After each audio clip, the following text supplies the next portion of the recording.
রাত তখন প্রায় 2টা বাজে। তখন দেখি আমার ছেলে রাজু আস্তে আস্তে বিছানা থেকে উঠে আমার গায়ে হাত দিয়ে শিওর হলো আমি ঘুমিয়ে পড়েছি কিনা, তারপর ধীরে ধীরে আমার কাপড়টা সরিয়ে যা করলো তা শুনলে আপনাদের পানি চলে আসবে। তাই তোমাদের দুটি পায়ে ধরে বলি, গল্পটি শেষ পর্যন্ত দেখো, তাহলে তোমরা আসল মজা পাবে। আমাকে যে মানুষটি বিয়ে করলো তার আগের স্ত্রীর একটা ছেলের সন্তান আছে। তার স্ত্রী মারা গেছে। এখন তার ছেলেটিকে দেখাশোনা করার জন্য আমাকে বিয়ে করেছে। ছেলেটার নাম রাজু। বয়স 12-13 বছর হবে। আমিও জেনে শুনে তাকে বিয়ে করেছিলাম। আমার স্বামী আমায় বিয়ে করেছিল তার কারণ তার ছেলে রাজুকে দেখাশোনা করার জন্য। কিন্তু রাজু ছেলেটি আমার দিকে খারাপ দৃষ্টিতে চেয়ে থাকত। আমি বুঝতে পারতাম সে আমার কাছে কি চায়। একদিন স্বামী এক কাজের শহরে চলে গেলেন, আর এর মধ্যে বাড়িতে কেউ ছিল না। রাতে রাজু বলল, না, আমি আমার রুমে একা ঘুমাতে পারবো না। অথচ তার বাবা বাড়িতে থাকতে সে তার নিজের রুমে ঘুমাতো। আমার রুমে ঘুমানোর জন্য আমার প্রতি রাতে বলতো। আমার আসল মা বেঁচে থাকলে আমাকে না করতে পারত না। তুমি মুখে মুখে না করে দিলে এসব বলে কান্না করতে লাগল। আমি বলেছিলাম, এখন তুমি বড় হয়েছ, তোমার আলাদা রুমে ঘুমাতে যাওয়া উচিত। রাজু মাঝে মাঝে আবদার করত। আমি জানি তাকে গোসল করিয়ে দেয়। একদিন তার কান্না দেখে এবং কেন আমার রুমে ঘুমাতে চায় এই বিষয়টা জানার জন্য আমি বললাম, ঠিক আছে, তুমি আজ আমার রুমে থাকবে। রাত যখন 2টা বাজে তখন রাজু আমার সাথে যা করেছিল তা শুনলে তোমাদের চোখ কপালে উঠে যাবে। কথা না বাড়িয়ে এবার আসল ঘটনাটা বলি। আজ আমার বিয়ে হয়েছে। সব নতুন বন্ধুর মতো আমিও আমার বাসর ঘরে বসে আছি। কিন্তু আজ আমার মনে নেই কোনো সংকোচ, নেই কোনো স্বপ্ন, আর নেই নতুন সংসার সাজানোর ইচ্ছা। কারণ আজ প্রথমবার নয় যে আমি এভাবে নতুন বধূ সেজে বসে আছি। এর আগেও ছিল এরকম একটি রাজ্যে কারো জন্য এভাবে বসেছিলাম। আজ হয়তো সব একই রকম, শুধু মানুষটি বদলে গেছে। হঠাৎ দরজা থেকে কারো আসার আওয়াজ শুনলাম। সে আর কেউ নয়, আমার নতুন স্বামী রুবেল। আমি উঠে সালাম করলাম। রুবেল বলল, সালাম করা লাগবে না, বরং আপনি বিছানায় শুয়ে পড়ুন। আমিও সোফায় শুয়ে পড়ি। নাজমা বলল, না না, আপনি বিছানায় ঘুমান, আমি সোফায় ঘুমাতে পারব। রুবেল বলল, দেখুন, আমরা দুজনের কেউই এই বিয়ে মানি না। না, দুজনেরই আলাদা আলাদা কারণ আছে বিয়ে করার, কিন্তু আমরা একজন অন্যজনের সম্মান তো করেই। আর আমি এরকম ব্যক্তি না যে আমি বিছানায় ঘুমাবে আর কোনো মেয়েকে এভাবে সোফায় কষ্ট করে ঘুমোতে দেবে। আপনি আমার স্ত্রী, তাই আপনার খেয়াল রাখা আমার দায়িত্ব। আর আপনি যদি আমার এতটুকু সম্মান করেন তবে বিছানায় ঘুমিয়ে পড়ুন। আমিও মাথা নেড়ে সম্মতি দিল। আমার বিছানায় শুয়ে পড়লাম। এবার বলি, আমাদের বিয়েটা কিভাবে হলো। মিস্টার রুবেল চৌধুরী শহরে অনেক বড় একজন ব্যবসায়ী। আমাদের বিয়েটা পরিবারের সম্মতিতেই হয়েছে। বলতে গেলে পরিবারের জন্যই হয়েছে। অবশ্য আমাদের অসম্মতি ছিল না। আজ আমরা দুজনে এক পবিত্র বন্ধনে আবদ্ধ। কিন্তু এ বন্ধন কোনো মনের জায়গা নেই। কারণ আমাদের দুজনের মনেই যে অন্য কারো নাম আগে থেকেই লেখা। মানে দুজনের মনে অন্য কারো মায়ের জড়িত। অন্য কারো কাছে আমাদের মন বন্ধক রয়েছে। ভাবতেই চোখ দিয়ে এক ফোঁটা জল বয়ে গেল। বিয়েতে দুজনেই করেছি, কিন্তু এই বিয়েতে কোনো ভালোবাসা নেই, শুধু রয়েছে দায়িত্ব। তা নিয়ে আমাদের বিয়ের আগেই চুক্তি হয়েছিল। উনি আমার দায়িত্ব নেবে, আর আমি উনার পরিবারের আর উনার ছেলে। হ্যাঁ, উনার ছেলে রাজু, উনার কাপুর ছেলে। কে আপন কে তাই তো ভাবছেন। রুবেলের প্রথম স্ত্রী, তিনি এখন আর এই পৃথিবীতে নেই। 3 বছর আগে ইহকাল থেকে পরকালে প্রস্থান করেছে। বিয়ের আগে তার ছবি দেখে জানতে পারলাম সে আর আমি একই ভার্সিটিতে ছিলাম। রুবেল ও তার আমার সিনিয়র ছিল। রুবেলের সাথে কখনো দেখা না হলে ওকে আপুর সাথে প্রায়ই দেখা হতো। শরীর দেখা বললে ভুল হবে। ঝগড়া হতো বলে উনি আমাকে তেমন একটা দেখতে পারতেন না। এর কারণও আছে। আমি অনেক দুষ্ট প্রকৃতির ছিলাম। আর ওনার সব টাইটেল নাকি চুরি করেছিলাম, তা উনি শুধু ভাবতেন অবশ্য। আজও হয়তো থাকলে আমার সঙ্গে ঝগড়া করতেন। উনার স্বামীকে চুরি করেছে বলে অপবাদও দিতেন, কিন্তু ওনার স্বামীর উপর তো আমার কোনো অধিকারই নেই। কারণ আমি উনাকে নিজের স্বামী মানতে পারিনি। বিয়েটা করেছি শুধু পরিবারের জন্য। রাজু এখন 12 বছরের ছেলে, ক্লাস 5-এ পড়ে, দেখতে একদম তার বাবার মতো। যেমন সুন্দর তেমনি মায়াবী দেখতে। বিশেষ করে তার চোখ দুটি। রুবেলের ভাবি থেকে শুনেছি রুবেলের চোখে নাকি অনেক মায়া, কিন্তু কখনো তাকায়নি, কারণ এখন আর কারো মায়া পড়তে চাই না। একবার পরে অনেক কেঁদেছি, আর কাঁদার ইচ্ছা নেই, আর না কষ্ট সহ্য করার ক্ষমতা আছে। থাকে এসব বাদ দিয়ে এখন ঘুমিয়ে পড়ি। ঘুম থেকে উঠলাম, সকালের আলো যখন চোখে এসে পড়ল, উঠে দেখি রুবেল এখনো ঘুমোচ্ছে, কিন্তু জানালা থেকে আসা আলো তার ঘুমে ব্যাঘাত হচ্ছে। তাই পর্দা বন্ধ করে দিয়ে বাইরে চলে আসলাম। এসে দেখি আমার শাশুড়ি মা আর ভাবি আগে থেকেই উঠেছে। আরে বোমা, তুমি এত সকালে কেন? নাজমা বলল, আসলে মা ঘুম ভেঙে গিয়েছিল তাই। ভাবিতা ঠিক আছে, কিন্তু আমাদের নতুন বর কনের সাজগোজ নেই, নেই কোনো গহনা। ভাবি, আসলে আমি সাজগোজ পছন্দ করি না। ভাবি বলল, জানি, তাই তো গতকাল নিজের বিয়েতেও শাস্তি দেখিনি। মা বলল, বিয়েটা কি তেমনভাবে হয়েছে, নাকি তোর দেবার জন্য কিছুই করতে পারলাম না? ভাবি বলল, থাক মা, বাদ দেন। আমাদের নতুন বউ তো এমনিতেই চাঁদের টুকরো, ওর সাজাব যা লাগবে না। ভাবি, আমি বুঝি সুন্দর না? মুখ গোমরা করে মা বলল, তুইও খুবই সুন্দর, কিন্তু মা জানো, আমি ছেলে হলে ঠিকই আমার দুইভাবে প্রেমে পড়তাম। পিছন থেকে মাকে এসে বলল, ভাবি বলতো ছোটভাবে প্রেমে পড়তে। অবশ্য আমিও পড়তাম, আমার জালটা এত সুন্দর। সবাই হাসাহাসি করছে। নাজমা বলল, মা আমি আপনাদের জন্য চা বানিয়ে আনি। মা বলল, আরে না, তুই বস, আমরা সব করব। নাজমা বলল, মা আমার ভাল লাগে না এমনি বসে থাকলে। ভাবি বলল, আচ্ছা তাহলে আমি সাহায্য করি, আর সাথে অনেক গল্প করব, কেমন? নাজমা আচ্ছা। নাজমা চা বানালো, আর রমাও ভাবির সাথে গল্প করল। আসলে গল্প করছিল না, শুধু শুনছিল। চা বানানো শেষে নিয়ে আসে। এসব দেখে মা, বাবা আর রুবেলের ভাইয়া বসে আছে। বসে বসে গল্প করছে, সবাইকে চা দিল। অনেক মজা হয়েছে, তোমার চায়ের থেকেও মজা হয়েছে। ইমন, হ্যাঁ অনেক অনেক ভালো হয়েছে। রোমাকে একটু চা বানানো শিখিয়ে দিও। কি বানায় শাদি বুঝি না। রমা, কি এত বড় কথা, কাল থেকে 7 দিন তোমার চা বন্ধ? ইমন, না না, আমি তো দুষ্টুমি করে বলেছি। তুমি তো জানো আমি চা ছাড়া থাকতে পারি না। এভাবে সবাই চা খেয়ে নিলাম। তারপর আমি আমার স্বামী রুমে গেলাম, গিয়ে দেখি অবাক কাণ্ড।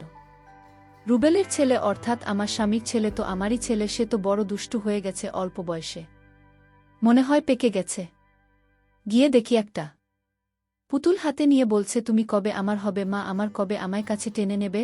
আমি যে আর থাকতে পারছি না মা। আমি অবাক হয়ে তার কথাগুলো শুনতে পেলাম, কোনো মাকে সে চায়, আর মায়ের কাছে তার কিসের চাওয়া? আর তার মা তো বেঁচে নেই। তাহলে আমাকে নিয়ে কিছু বলছে নাকি? এত ছোট ছেলে এই বয়সে পেকে গেছে, কি বলছে কিছুই বুঝতে পারছি না।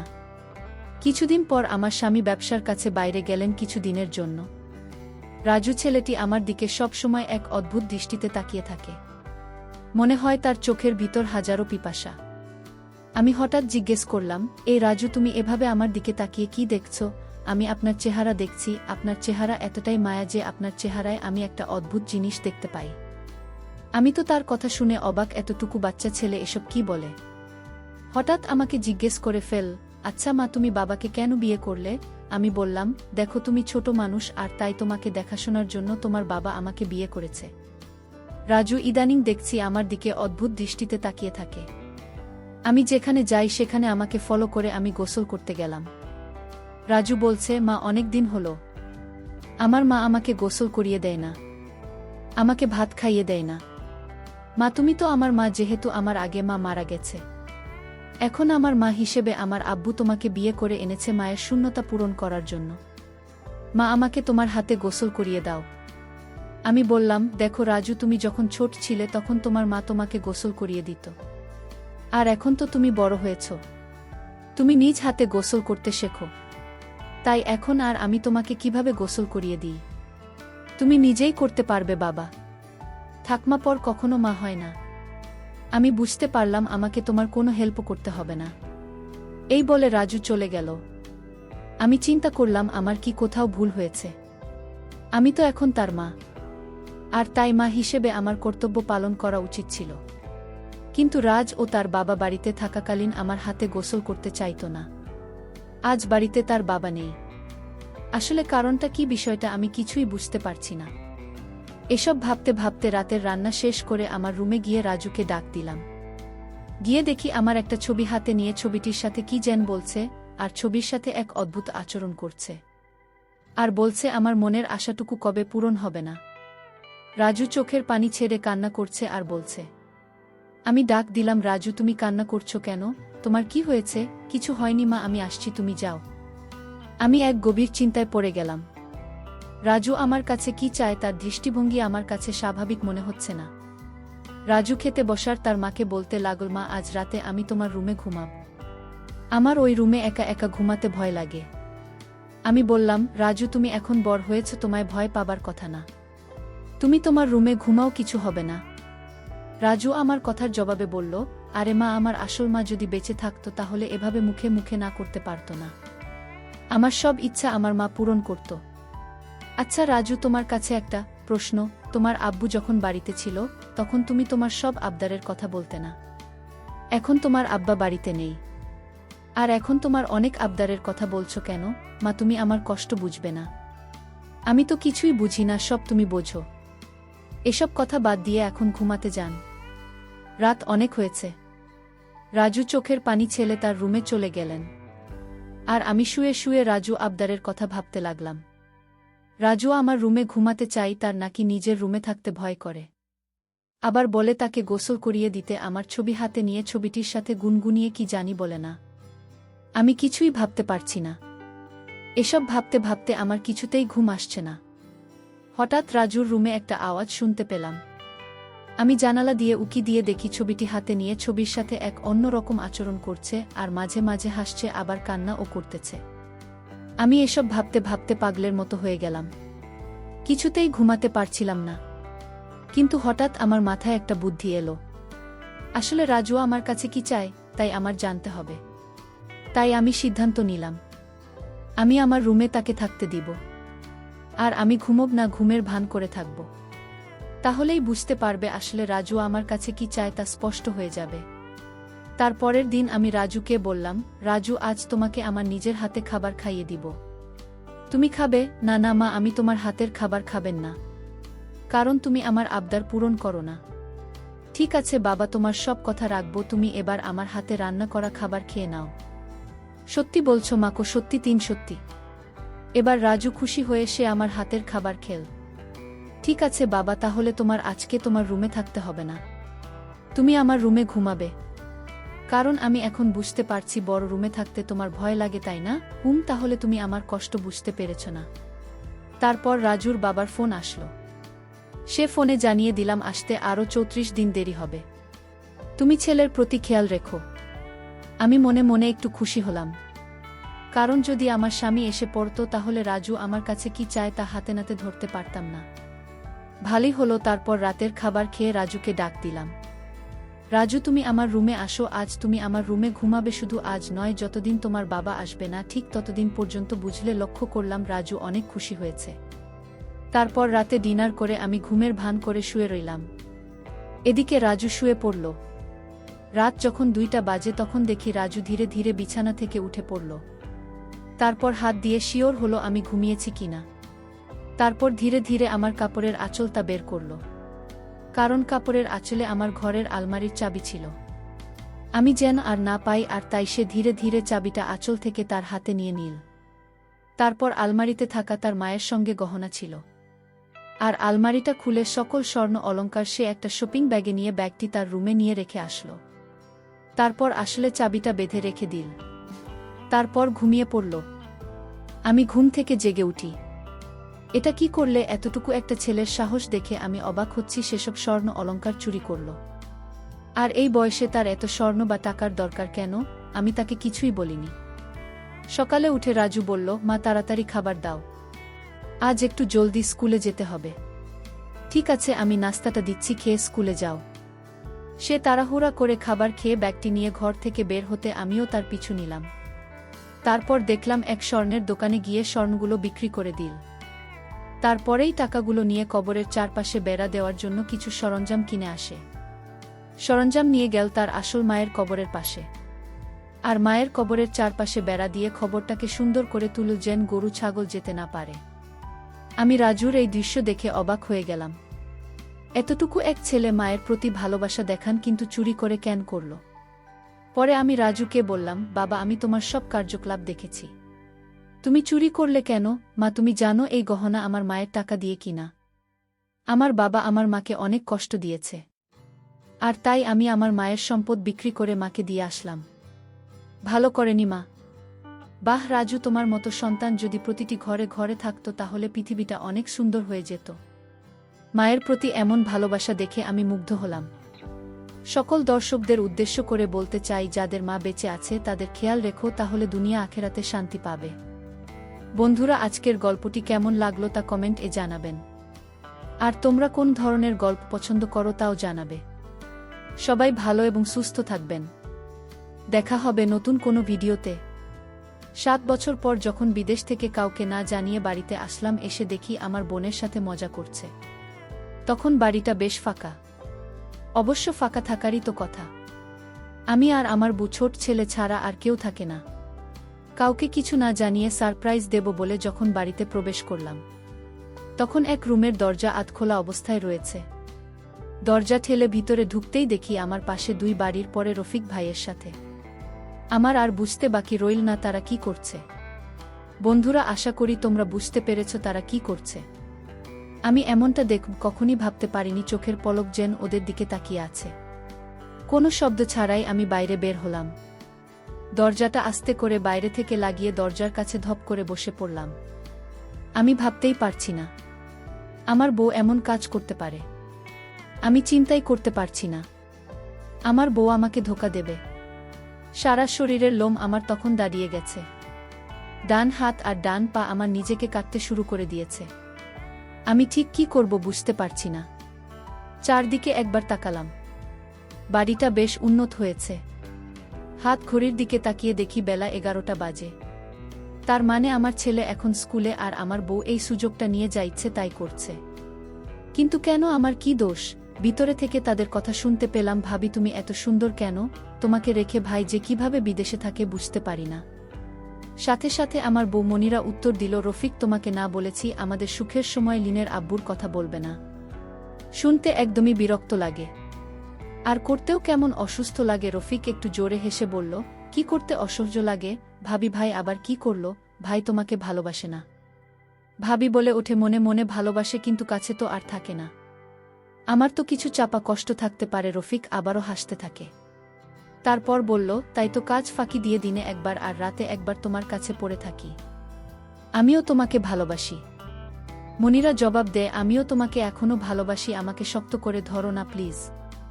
আমি কান খাড়া করে ওদের কথা শুনতে থাকি। কখন যে আমার শরীর ঘামে ভিজে গিয়েছে খেয়াল করিনি। আমার ছেলেটা ক্লাস 3-তে পড়ে, ওর আসতে সেই বিকেল হবে। না জানি রফিক মনির সাথে কতক্ষণ এভাবে রোজ থাকে। গা থেকে শার্ট খুলে ফেললাম। আমার গায়ের লোক যেন আরও বেশি করে দাঁড়িয়ে গেল। আমি ভাবতেই পারছি না এটা আমার সেই আগের মনিরা, যাকে আমি কিনা 1 বছর ধরে ভালোবাসি। আসলে আমাদের বিয়েটা হয়েছিল প্রেম করে, দুজনেই দুজনকে অনেক ভালোবাসতাম।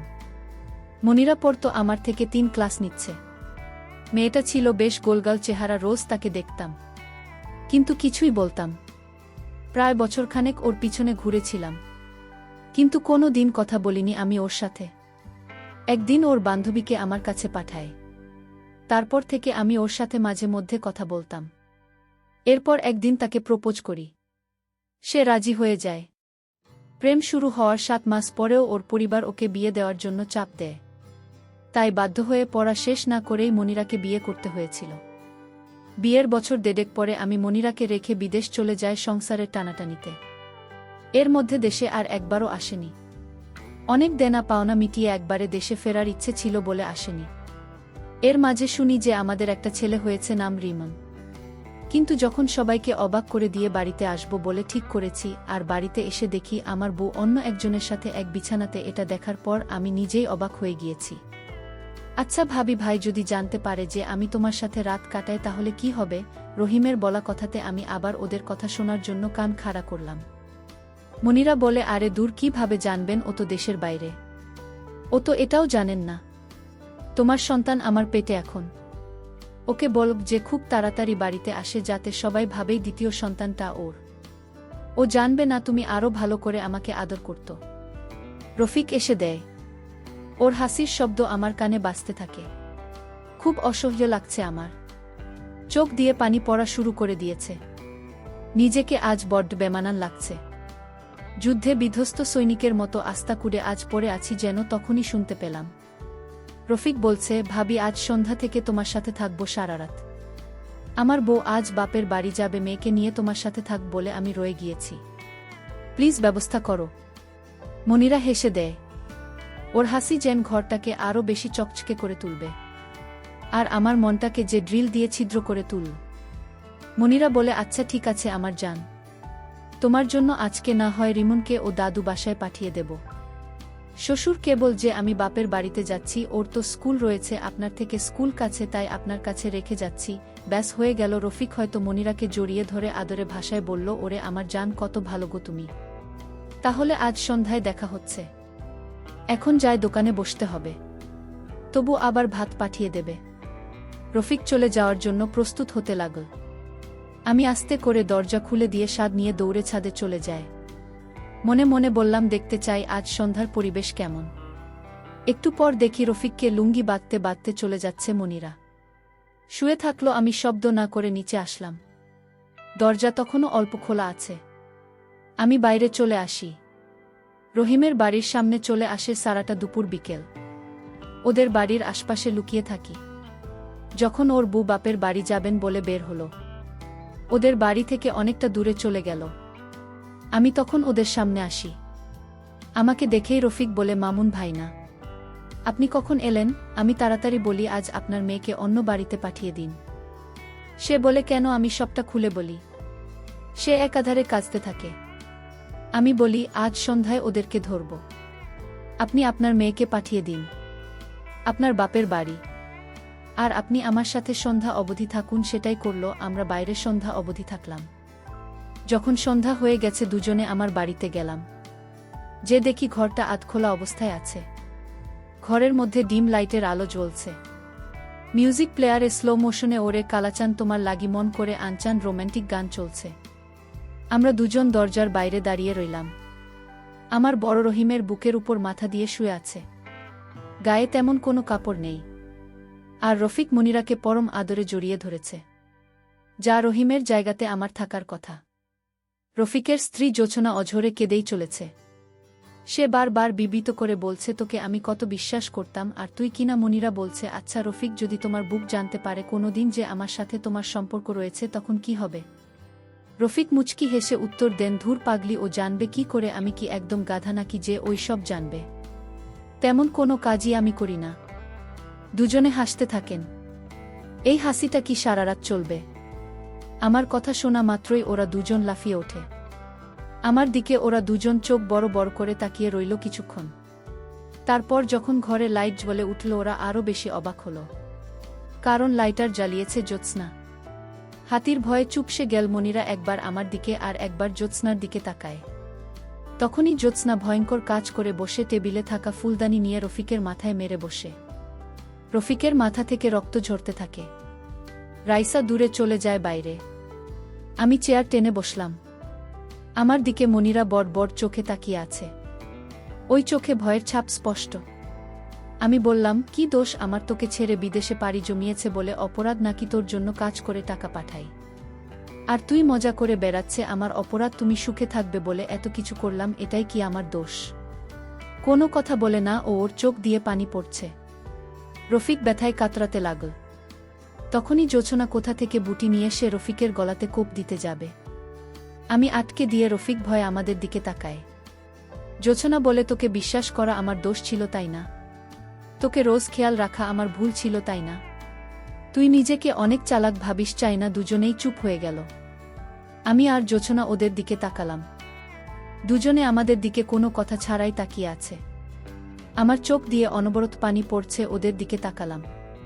মনিরা বলে, মামুন, আমার ভুল হয়ে গেছে, আমাকে মাফ করে দাও। রফিক ও এটাই বলে। আমি মুচকি হেসে বললাম, তোদের জায়গাতে আজ আমাদের দেখলে তোরা কি করতে? ওরা কিছুই বলে না। মনিরা আবার বলে, আমি জানি অন্যায় করেছি, আমাকে তুমি মাফ করে দাও। আমি বসে ওর গালে 2 চড় দিই। জোছনা বলে, ভাইয়া, ওদের এখানেই মেরে ফেলি। আমি কিছুই বললাম না। জ্যোৎস্নাকে নিয়ে বাইরে বের হলাম। ঘরের দরজা আটকে দিয়ে চলে আসি বাইরে। রাইসাকে রেখে দোকান থেকে পেট্রোল কিনে নিয়ে আসি। তারপর বাড়িতে তা দিয়ে জ্বালিয়ে দিলাম। ওদের আত্মচিৎকার আমার কানে আসছে। আর পৈশাচিক হাসি দিলাম, এটা এক ভাইয়ের সম্পূর্ণ সত্য ঘটনা। আর সেই ভাই এই ঘটনার পর জেলে থেকে এসেছিল 7 বছর পরে টাকা খরচ করে। তাদেরকে ছাড়িয়ে আনে তাদের বাড়ির লোকজন। গল্পটি ভালো লাগলে ভিডিওটিতে একটি লাইক দিন।